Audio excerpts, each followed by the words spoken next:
कर देंगे, लेकिन मेरी ये है कि हाँ, तहसीलदार साहब हमें रिटर्न में लिख के दें तो हम उस चीज़ को मानने के लिए तैयार हैं। एलजी साहब वो भी बातों पे सिर्फ अपनी बातें ही रख रहे हैं हमेशा, और हमेशा गरीब इंसान, गरीब तबके को हमेशा दबाने की कोशिश करती है। इससे ज़्यादा बात नहीं होगी। आपके जो नहीं है आपने जो कार्रवाई की, हमने आपको मना कर दिया, अगर आप आगे जाएंगे तो कानूनी कार्रवाई कर सकते हो। आप करें, हम ठीक है, आप हमने मना कर दिया है, रोड के अगर आप जाएंगे तो कानूनी कार्रवाई भाई बिल्कुल साहब होगी। हम पीसफुल तरीके से जा रहे हैं। अगर मना है, एक बार पूरा भारतवर्ष देख रहा है, JNK में अब ऐसा राज आ चुका है कि आप रोड साइड पैदल नहीं चल सकते, जहाँ प्रशासन इतना हैप्पी हो रहा है, बाबूशाही इतनी हैप्पी है। चलिए ठीक है, चलो करो, चलो आप जाओ, ज्यादा नहीं होगा। ठीक है, नोटिस में आए, चलिए आप बात हम रोड में हम सर जा रहे भाई हैं। साहब पीसफुली तरीके से जा रहे हैं हम लोग, हम इसमें कौन सी बात हम होगी? जाएंगे। नहीं भाई साहब, ये कौन सी बात होगी? हम जाएंगे। हम इसी कारण नहीं फ्री जी, इसी कारण हम लोगों ने संख्या नहीं लाई अपने साथ में। कैसे बात कर रहे हैं आप? आप चलो, नहीं तो आपको भारत माता की, भारत माता की। भाई आगे चलो, पीछे भाई आगे चलो। आप चलो गाड़ी में करें, गाड़ी में बैठेंगे, हम गाड़ी में बैठ गाड़ियों में नहीं बैठेंगे हम लोग, पीसफुली तरीके से जा रहे हैं हम लोग, पीसफुली। भाई जान हम गाड़ी में बैठने के लिए आए हैं। बिल्कुल भाई, करें भाई साहब, चलो आप करें, हम गाड़ी बैठने आए नहीं। ला फिर गाड़ी थाने की। लो जी, भारत माता की, भारत माता की, भारत माता की, भारत माता की, भारत माता की। हम थोड़ी देर आगे बढ़े। भारत माता की जय भारत माता की आ जाओ। भारत माता की। बोलो भारत माता की, बोलो भारत। मना साहब अकेले नहीं जाएंगे, बोलो भारत माता की, बोलो भारत माता की, बोलो भारत माता की, भारत माता की, भारत माता की, भारत माता की, भारत माता की, भारत माता की, बैठो बैठो। माता की।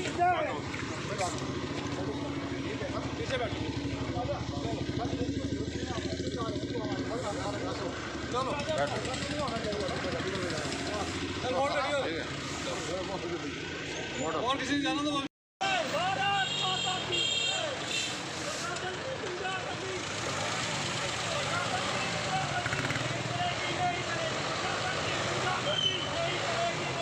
प्रशासन की गुंडागर्दी नहीं चलेगी, नहीं चलेगी। प्रशासन की गुंडागर्दी नहीं चलेगी, नहीं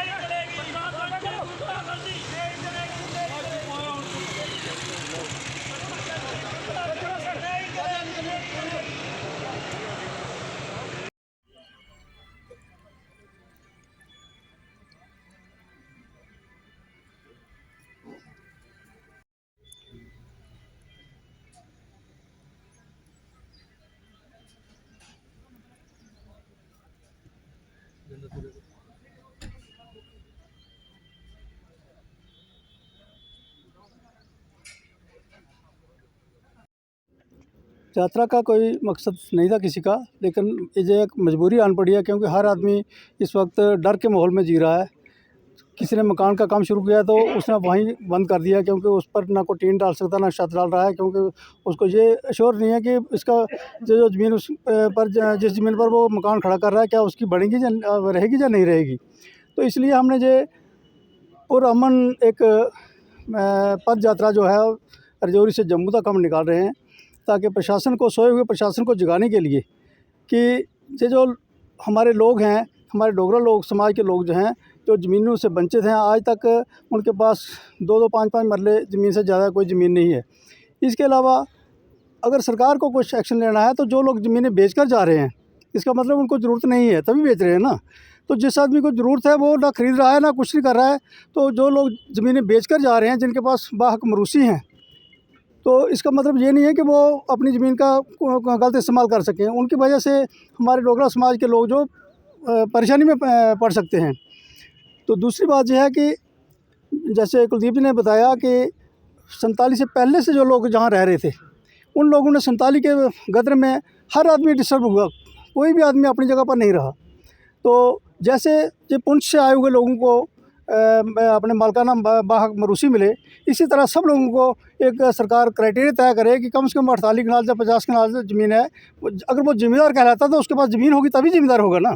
अगर उस हमारे पास ज़मीन ही नहीं होगी तो हमारे पास जो ज़मीनें हैं हम किसी कमर्शियल पर्पज़ के लिए इस्तेमाल नहीं कर रहे हैं।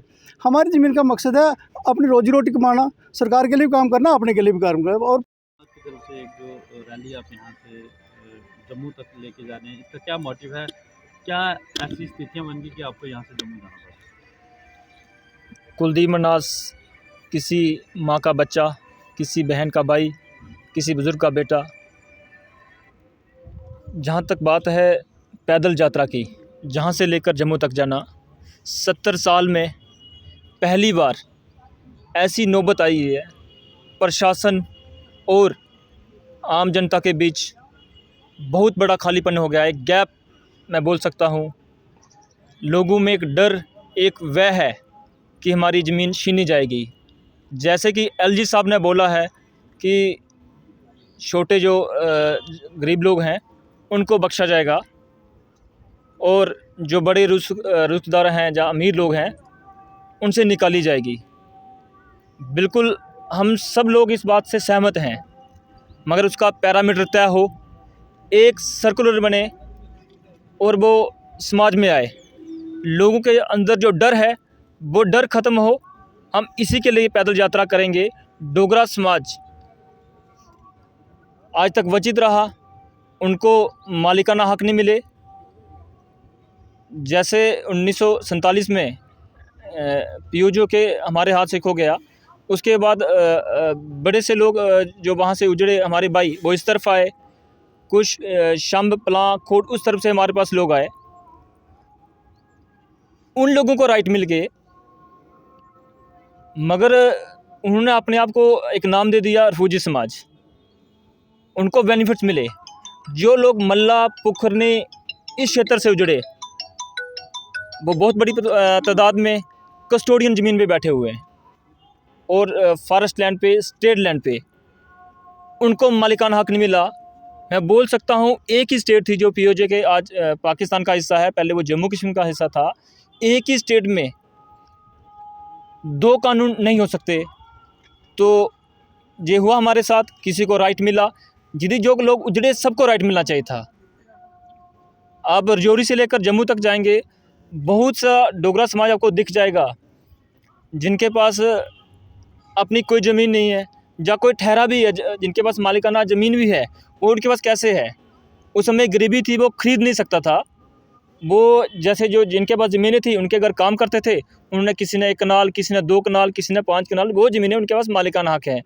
प्रशासन की तरफ से डोगरा समाज को कोई बेनिफिट नहीं मिला।